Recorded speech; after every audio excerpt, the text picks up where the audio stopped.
అందరికీ ముందుగా good morning. Full జోష్గా ఉన్నా కదా. అవును, ఎందుకో తెలుసా, పిల్లలు ఇంట్లో లేరు. ఎక్కడికి వెళ్ళారు అంటే వాళ్ళ అమ్మమ్మ వాళ్ళ ఇంటికి వెళ్ళారు. ఎందుకో తెలుసా, సరుకులు తీసుకురావడానికి అని చెప్పి నేను ముందు వాళ్ళని అక్కడ వదిలేసి ఇప్పుడు వెళ్తున్నా సరుకులు తెచ్చేదానికి. ఇంట్లో గ్రాసరీస్ తేవాలి. ఈ మధ్య వెళ్ళాక చాలా రోజులు అయింది, అంటే 2 months అయింది. ప్రతిరోజు ఒక్కొక్క సామాను షాప్కి వెళ్ళి తీసుకురావాలి అంటే షాప్ కూడా అంటే మనకి అన్నిసార్లు అవైలబిలిటీలో ఉండదు కదా. అందుకే ఎందుకు వెళ్ళలేదు అంటే కొద్ది రోజులు టైం లేక వెళ్ళలేదు, కొద్ది రోజులు ఆ పిల్లల్ని వేసుకొని ఆ స్టోర్కి వెళ్ళలేక వాళ్ళ గోల ప్లస్ అది భరించలేక వెళ్ళలే. ఇవాళ ప్రశాంతంగా వాళ్ళని అక్కడ వదిలేసి ఈరోజు ఇంటి నిండా సరుకులు నింపేసి డబ్బాలు నింపేద్దామని ఫిక్స్ అయినా. అయితే ఇవాళ వ్లాగ్ తీద్దాం అనుకుంటున్నా. అసలు ఎన్ని కొంటా, ఏం కొంటా, ఎట్లా చదువుకుంటా, ఎంత ఖర్చు అవుతుంది ఇవన్నీ అంటే ఇందులో ఇంకోటి కూడా ఉంది. లాస్ట్ టైం నేను గ్రాసరీస్ వీడియో పెట్టినప్పుడు అది మస్తు మస్తు మస్తు వ్యూస్ వచ్చినుండే. సో ఇది కూడా పెడదాము ఈ మంత్ కూడా అన్నట్టు నేను అనుకున్నాను అనమాట. అందుకని బ్లాగ్ తీస్తున్నా. బ్లాగ్ కంటిన్యూ అయిపోతుంది, చూసేయండి. మా ఇంటికి దగ్గరలో ఉన్న స్టార్ సూపర్ మార్కెట్కి వెళ్ళాను అనమాట. నేను ఎవ్రీ మంత్ ఇక్కడికి వెళ్ళే గ్రాసరీస్ తెచ్చుకుంటా. ఇక్కడికి వెళ్ళడానికి రీజన్ ఏంటి అంటే ఇక్కడ అన్ని టాటా ప్రోడక్ట్సే ఉంటాయి. అంటే 99% టాటా ప్రోడక్ట్సే ఉంటాయి. ఏదో 1% మిగతా అదర్ బ్రాండ్స్ ఉంటాయి, ఏవైతే టాటా ఉండవో అవి. సో నేను టాటా బ్రాండ్స్ వాడేదానికి చాలా ప్రిఫర్ చేస్తా. నాకు ఆ ఒక్క స్టోర్కి అంటే ఆ ఒక్క మార్కెట్కి వెళ్తే నాకు అన్ని బ్రాండ్స్ అక్కడే దొరికేస్తాయి కాబట్టి ఇంకా అక్కడే వెళ్తా. టాటా బ్రాండ్స్ గురించి అసలు చెప్పనవసరం లే కదా. ప్యూరిటీ అదంతా ఎంత బాగుంటుందో, అందులోనూ రేట్లు కూడా చాలా తక్కువ అనిపిస్తుంది నాకు. అందుకనే ఇంకా అక్కడికే వెళ్ళి తెచ్చుకుంటా. అయితే ఇప్పుడు ఒక 2-3 నెలలు అయింది సామాన్లు కొనక. 2-3 నెలల తర్వాత మళ్ళీ ఇప్పుడు వెళ్ళి ఈ సామాన్లు అన్ని తీసుకొచ్చిన అనమాట. అక్కడ ఉన్నంత సేపు నాకు ఏదో మర్చిపోయినా, నేను ఇంకా ఏదో మర్చిపోయినా అన్నట్టే ఉండే. నిజానికి చదివేటప్పుడు ఒక 3-4 ఐటెంలు మర్చిపోయినా అనిపించింది. ఇంకా వీటి కాస్ట్ ఎంత అయి ఉంటుంది అనేది మీరే వినండి. ముందు ఒకసారి గెస్ చేసి కామెంట్ చేయండి. షాపింగ్ అయితే అయిపోయింది. ఇవన్నీ తీసుకొని వచ్చాను. నిజానికి చేసింది షాపింగ్ ఇవాళ కాదు, నిన్న చేసి ఇంటికి వచ్చి మళ్ళీ పిల్లలకి అవి ఇవి చేసి పెట్టే వరకు అయిపోయింది. ఈరోజు పొద్దున్నే చదువుతున్నా. ఇప్పుడు ఇవన్నీ చదువుకోవాలి. పని చేసే ముందు తుమ్ములు వస్తే పని ఆపాలంటారు కదా 2 నిమిషాలు. అయితే ఇప్పుడు ఇది ఇంకా చదువుకోవాలి. నెక్స్ట్ బ్లాగ్ కంటిన్యూ అవుతుంది, చూసేయండి. అవును, వీటి కాస్ట్ ఎంత అనుకుంటున్నారో 14,500 అయింది వీటికి.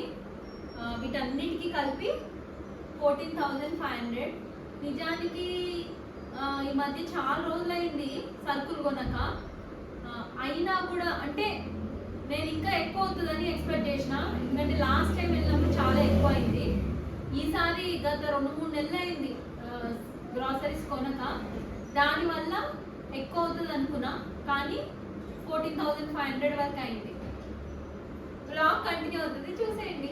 2-3 నెలలు సరుకులు ఎందుకు తేలేదు అంటే తీరిక లేదని చెప్పాలి. అంటే అది చెప్పడానికి కూడా నాకు ఎట్లనో ఉంది. ఎందుకంటే తీరిక లేకుండా అంతగానం ఏం చేస్తున్నావు అని మీ నుంచి క్వశ్చన్ వస్తుంది కదా. చెప్పడానికి ఏం చేస్తున్నా అంటే ఏమీ చెప్పలేను. అదే సామెత ఉంటది కదా, క్షణం తీరిక లేదు రూపాయి ఆదాయం లేదు అని. అట్లా అయిపోయింది నా పరిస్థితి. అంటే అస్సలు తీరికే లేదు, కానీ ఏం చేస్తున్నారా అంటే చెప్పుకోదగ్గ పని లేదు. పిల్లలు ఇంట్లో ఉండడం వల్ల అసలు ఎంత పని అయిపోతుందంటే కంటిన్యూస్ ఏదో ఒక వర్క్ లో ఉంటున్నా తెలియకుండానే రోజులు గడిచిపోతున్నాయి. ప్రతిరోజు ఈ రోజు తెద్దాం అంటూనే ఆ రోజు పనులతోనే ఆ రోజు గడిచిపోతుంది. దానివల్ల ఈ పని పెండింగ్లోనే ఉండిపోయింది. ఇంకా ఇప్పుడు ఏంటంటే పిల్లల్ని ఈ మధ్యనే ఒక 1 వీక్ బ్యాక్ యాక్టివిటీస్లో జాయిన్ చేశాను. అంటే ఇండోర్ యాక్టివిటీస్, చెస్, క్యారమ్, ఇంకా ఫ్రెండ్స్ తోని కొంచెం ఒక చిట్ చాటింగ్ లాగా ఉంటుంది అన్నట్టు. మెయిన్ థింగ్ ఏంటి అంటే అవసరం లేదు అయినప్పటికీ, ఎందుకంటే వాళ్ళు ఇంట్లో ఉంటే నాతోనే అన్నట్టు అయిపోతున్నారు. అసలు బయట పిల్లలతో ఎలా ఉండాలి, ఏం ఆడుకోవాలి ఏమీ తెలియట్లేదు. నాకు ఎప్పుడు తాపత్రయం అది కూడా, అంటే వీళ్ళు వెళ్ళాలి, రోడ్లో ఆడుకోవాలి, వాళ్ళకంటూ వాళ్ళు ఒక సెల్ఫ్ ఉండాలి, మనం చిన్నతనంలో ఆడుకున్న విధంగా వీళ్ళు కూడా ఆడుకుంటూ అట్లా ఉండాలనేది. ఏమో అంటే కోవిడ్ టైంలో పుట్టిన పిల్లలు లేదా అంతకంటే 1-2 years ముందు పుట్టిన పిల్లలు అందరూ ఇదొక రకంగా అమ్మలకి ఇంట్లో ఉన్న వాళ్ళకి అలవాటు అయిపోయినారు అనుకుంటా. ఎందుకంటే ఆ టైంలో భయానికి మనమే పంపలేదు. ఒక దశ తర్వాత వాళ్ళకి అది అలవాటు అయిపోయింది. అంటే టీవీలు, ఫోన్లు, అయితే అమ్మ లేదంటే ఇంట్లో ఆటలు ఇవే అయిపోయినాయి. ఫ్రెండ్స్ని చేసుకుందాము, ఫ్రెండ్స్తో తిరుగుదాము అని లేదు. అలా అని చెప్పి అసలు ఫ్రెండ్సే లేరా అంటే అట్లా కూడా కాదు. నా బలవంతం మీద పోతారు, ఒక 5 నిమిషాలు ఆడతారు. వాళ్ళు దాన్ని ఇష్టపడేదానికంటే ఇంట్లో ఉండేదానికి ఎక్కువ ఇష్టపడుతున్నారు. కానీ బయట తిరిగితేనే జ్ఞానము అన్నీ వస్తుంది అనేది నేను నమ్ముతా. ఏమో వాళ్ళ ఇంట్లో ఉండడం వల్ల అసలు ఇల్లు ఎంత ఘోరంగా ఉందంటే, ఇదేదో నేను ఒక్కదాన్నే ఫేస్ చేస్తున్నా అని నేను చెప్పను. మోస్ట్లీ అందరు అమ్మల పరిస్థితి ఇలాగే ఉంది. కానీ చాలా మంది అర్థం చేసుకోరు. అంటే ఏందబ్బా నువ్వు 2 పిల్లలకి ఇంత ఇదవుతున్నావా, మేము ఆ కాలంలో 4 పిల్లల్ని సాకినాము అని చెప్పి అంటూ ఉంటారు కొంతమంది. కానీ ఆ కాలంలో 4 పిల్లలు ఈ కాలంలో ఒక్క పిల్లాడితో సమానం. అంత హైపర్ యాక్టివ్ ఉన్నారు. ఉంటేనేమో మరీ టూ మచ్ హైపర్ యాక్టివ్, లేదంటే మనం ఆలోచించవలసిన పరిస్థితిలో ఉన్నారు పిల్లలు. అయితే ఏమో పిల్లల్ని చూసుకుంటూ ఇంట్లో పని చేయడం, బిజినెస్ చూసుకోవడం, యూట్యూబ్ చేయడం, దాంతో పాటు ఇట్లా పై పనులు, మైలో ఇంట్లో చెట్లు, ఇంట్లో పనులు, ఇవన్నీ చూసుకోవడం కొంచెం కష్టమవుతుంది అనిపిస్తుంది. అయినా తప్పదు కదా, ఇంట్లో ఆడవాళ్ళకి ఎంత కష్టమైనా ఏమైనా వాళ్ళు చేసే పనులు ఎప్పుడు తప్పవు, చేయాల్సిందే.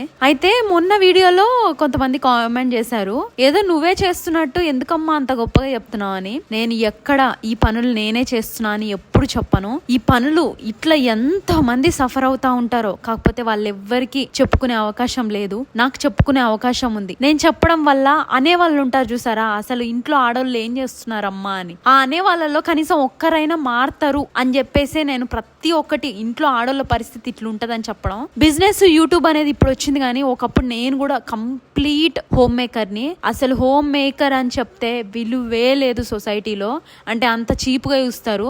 నాకు అప్పటి నుంచి అనిపించేది నేను ఏదో ఒకటి సాధించి అసలు నిజంగా హోమ్ మేకర్ పడుతున్న స్ట్రగుల్స్ అన్నీ చెప్పాలి అని. ఎందుకు సాధించాలి అనుకున్నా అంటే, మనం సక్సెస్ అయినప్పుడే మనం ఏది చెప్పినా 4 వింటారు. అదే మనం సక్సెస్ కాకుండా అనుభవపూర్వకంగా ఎన్ని చెప్పినా కూడా నమ్మరు, అంటే తీసి పడేస్తారు. సో నేను ఈరోజు సక్సెస్ అయినా అని నేను నమ్ముతున్నా. దానివల్లే ఇవన్నీ చెప్తున్నా. ఇంకా ఇంట్లో ఉన్న ఆడవాళ్ళని తక్కువ చూపుతో చూసారా, వాళ్ళు మారుతారేమో అని చెప్పి ఇవన్నీ చెప్పడం. అంతేగాని నేనే ఏదో చేస్తున్నా అని కాదు. అయినా తప్పుగా పట్టే వాళ్ళు మనం ఏది చెప్పినా తప్పుగా పడతారు. నేనైతే అది చాలా బాగా తెలుసుకున్నా. ఎందుకంటే అసలు నేను ఏం మాట్లాడుతున్నా, వాళ్ళు ఏం అర్థం చేసుకుంటున్నారు, ఏం కామెంట్లు పెడుతున్నారు అనేది. అందులోనూ కామెంట్లు పెట్టే వాళ్ళు కూడా అందరూ ఆడవాళ్ళే. ఒక ఆమెగా ఇన్ని కష్టాలు పడుతుందని చెప్తే కూడా ఇంకో ఆడామె దాన్ని దెప్పి పొడుస్తుంది చూసారా, అసలు అక్కడే నాకు ఫుల్ నవ్వొచ్చింది. అంటే ఆడామనే శత్రువు అన్నట్టు. మగవాళ్ళేమో కొంతమంది అర్థం చేసుకుంటున్నారు, ఆడవాళ్ళే ఇలా. అంటే మేబీ ఈర్ష్యా బుద్ధితోని ఇంకా ఏమనాలో తెలియక ఏదో ఒక వంక దొరికిన దగ్గర ఏడవడం అనేది నేను అనుకుంటా. సరే, ఇంకా సదరే విషయానికి వద్దాం. సదరేదానికి నాకు చాలా టైం పట్టింది. 3-4 గంటలకు పైగా పట్టింది. ఎందుకు అంటే నేను ఇక్కడ కిచెన్ లో ఉండి సదిరినా కొద్దీ పిల్లోళ్ళు బయట ఉన్నవన్నీ అంగడంగడి చేసేసినారు. అంటే మొత్తం స్ప్రెడ్ చేసి ఎక్కడవక్కడ వేసి మళ్ళీ వాటిల్ని ఏ ప్లేస్ లో ఆ ప్లేస్ లో పెట్టేదానికి నాకు చాలా టైం పట్టింది. దానికి తోడు నేను సదురుతూ ఉన్న ఈ క్రమంలో మధ్యాహ్నం టైం అయిందనమాట. ఇంకొక పక్క వాళ్ళకు వండుకుంటూ, ఇంకో పక్క సామాన్లు చదురుకుంటూ, మధ్యలో కొంచెం బ్రేక్ తీసుకొని, ఎందుకంటే నేనుంటేనేమో ఏదో ఒక టైంకి, అంటే ఒక పని అయిపోయే వరకు ఆ పనిని డ్రాప్ చేయను. కానీ పిల్లలు ఉన్నప్పుడు టైం టు టైం తినిపియాలి, వాళ్ళని పడుకోబెట్టాలి, ఇలాంటివన్నీ ఉంటాయి. కాబట్టి ఇంకా టైం కాగానే వాళ్ళకి తినిపించడము, ఆ తినిపించేదానికి నాకు తల ప్రాణం తోక్కొస్తుంది. ఎందుకు అంటే కన్నమ్మ తినేదానికి చాలా టైం తీసుకుంటుంది. లక్కోడేమో అట్లా లేదు, తొందర తినేస్తాడు. వాడికి ఏది పెట్టినా గిన్నెలో వేసిస్తే వాడే తినేస్తాడు. కానీ చిట్టి కన్నమ్మ మాత్రం అట్లా కాదు, చాలా టైం తీసుకుంటుంది, గంట సేపు తీసుకుంటుంది.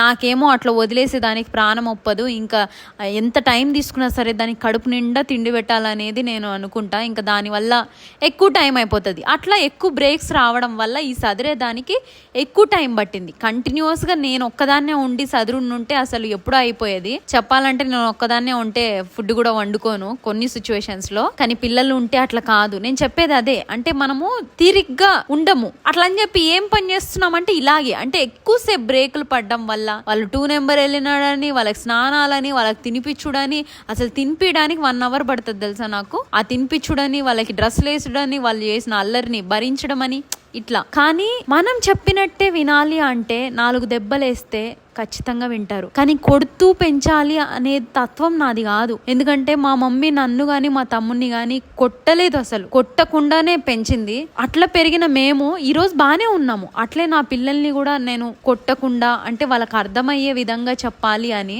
ఇంకా అర్థమయ్యే విధంగా అంటే మంచితనంగా ఏదన్నా మనం చెప్తున్నప్పుడు చాలా ఎక్కువ టైమే పడుతుంది. ఇంకా ఆ టైం కోసం చూస్తా ఉన్నాం. ఇది అందరూ ఇట్లనే ఉండాలనేది నేను అనను. ఒక్కొక్కరి దగ్గర ఒక్కొక్క థియరీ ఉంటది. అంటే మేము పిల్లల్ని ఇలా పెంచాలి అనుకుంటున్నాము, మేము పిల్లల్ని ఇట్లనే పెంచుతామని. ఎవరెవరి సిచ్యువేషన్స్ కి, ఎవరెవరి ఇష్టాలకు తగినట్టు వాళ్ళు ఉంటారు. సో ఇది నాదనమాట. అంటే నేను ఇట్లా పెంచాలి అనే తత్వం నాది. అయినా పిల్లలు ఇప్పుడు కాకపోతే ఇంకెప్పుడు అల్లరి చేస్తారండి. పెద్ద నుంచి మన లైఫ్ అంతా బాధ్యతలతోనే నిండిపోతుంది. వాళ్ళు మనస్ఫూర్తిగా కల్మషం లేకుండా లైఫ్ ని లైఫ్ గా ఎంజాయ్ చేసేది ఈ కొన్ని సంవత్సరాలు మాత్రమే. ఇంకా అప్పుడు కూడా రిస్ట్రిక్ట్ చేస్తూ ఇట్లుండాలి అట్లుండాలి అని ఎందుకు, పెద్ద అయినాక మన లైఫ్ చూస్తున్నాం కదా, మనమే ఇప్పుడు ఎన్ని మనకు నచ్చినట్టు మనం ఆటోమేటిక్ గా ఉండలేకపోతున్నాం. ఎందుకంటే సొసైటీ అట్లా అయిపోయింది, మన బాధ్యతలు అట్లా అయిపోయినాయి. కాబట్టి ఉన్న 4 రోజులన్నా వాళ్ళని ఆనందంగా వదిలేయాలి అని అట్లా వదిలేస్తా అనమాట. ఏం మాట్లాడినానో ఏమో తెలియదు, కానీ నా మనసులో ఉన్నాయన్నీ, మీతో చెప్పాలనుకున్నాయన్నీ చెప్పేశాను. మీకు ఏం అర్థమైందో తెలియదు, కానీ నేను ప్రతిదీ కూడా ఒక పాజిటివ్ ఇంటెన్షన్ తోనే చెప్పాను. అన్నీ కూడా నా ఆలోచనలు మాత్రమే చెప్పాను. మీరు అర్థం చేసుకుంటారనుకుంటా. అయితే ఈ వ్లాగ్ కి ఇంతే. ఈ వ్లాగ్ కంప్లీట్ అయిపోయింది. మీకు ఈ వ్లాగ్ నచ్చింది అని నేను అనుకుంటున్నా. నచ్చితే లైక్ చేయడం అస్సలు మర్చిపోవద్దు. నేను ఇంతసేపు మాట్లాడిన ఈ మాటల్లో మీకు ఏమనిపించింది అనేది కంపల్సరీ కామెంట్ చేయండి. నేను కూడా అంటే తెలుసుకుంటా, అంటే మీకు ఏం అర్థమైంది, ఏమనిపించింది అనేది. ఇప్పుడు వరకు అంటే లాస్ట్ వరకు చూసినందుకు చాలా థ్యాంక్స్. ఎందుకంటే మీ వాల్యుబుల్ టైంని నాకంటూ కేటాయించారు. నేను మాట్లాడిన నా మాటలన్నీ విన్నారు, దానికి రెస్పాండ్ అవుతారు అని చెప్పి అన్నిటికీ నేను ఒకేసారి ఇప్పుడు థ్యాంక్స్ చెప్పేస్తున్నా. Thank you so much.